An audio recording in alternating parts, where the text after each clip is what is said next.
it's really, really hard to remember what it's like to not be an expert, right? So you just want to give them everything, like just like. So Tara, first off, let's get into some nuts and bolts. What are the biggest mistakes that you see when somebody in this range, let's say somebody with a list of 10,000 or less, they're putting out their first course. What's the biggest mistakes that you see people make? Well, by far the biggest mistake is just putting out a ton of information, right?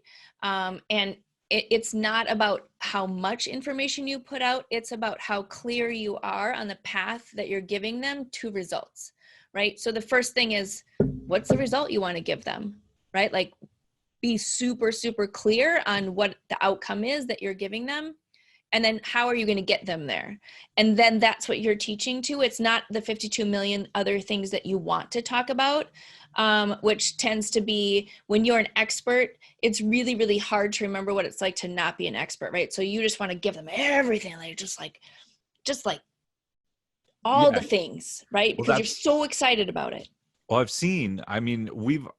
to be honest, when I first thought about doing a course 5 years ago, that's what I thought. I'm going to give them the course that teaches them everything they need to know. Well, that is the absolute worst thing. If you're listening to this, cross that off right now, because although you think it's going to give them so much value that they have to buy, the opposite is true. Think about it. If you can buy a car that does everything, right? Like, oh, I want a car that's a sports car. Well, then you want a sports car because it looks a certain way, it drives a certain way, but you can't carry kids in it. You can't like have one product that fits everybody. Have one course that gets a specific outcome, is what I hear you saying. And I agree, because it's much more digestible and it's much easier to sell. Yeah. Yeah. Well, and it's more clear for you even teaching it. I remember, and actually you may have been with me. So I was in Scottsdale, and I was hiking with a group of entrepreneurs, and I was talking to this man, and he was telling me about his course, and he's like, you know what? I just put everything, like there's so much value in everything that I gave them. And it was just like, he just gave them everything in the kitchen sink. And he is like, value or volume equals value. And I said, no, value equals simplification, right? Your job as an expert is to give them the fastest path to success. Like, that's why they're hiring you, because you've already gone down the road. You're going to come back and help them go the fastest way, so they're not meandering and they're not going off on, different tangents or whatever. Like, you're giving them the fastest path. That's why they want to work with you, not because they want to hear everything that you know.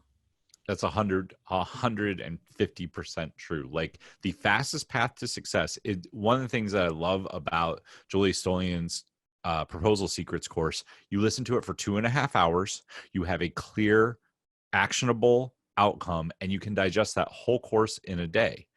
And that right there. And I went out with that course the day after doing it and made $5,000.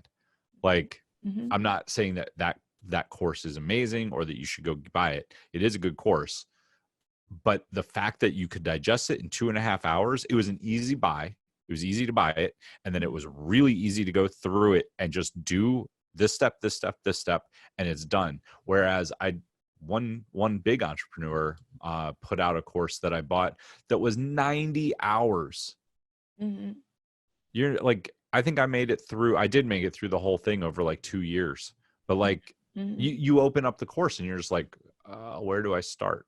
And if that's the reaction that anyone has, bad news bears. So, well, and it could be 90 hours, but each one of those hours or each one of those steps along the path, and I don't recommend it be 90 hours. Like, it should be like between 5 and 7 steps max.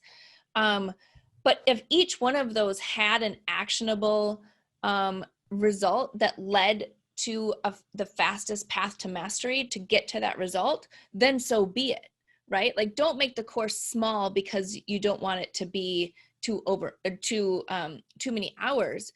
But you want to make it so you're giving them a clear result, right? So if you can do, like, Proposal Secrets is a great example if people have taken that, because it's very clear.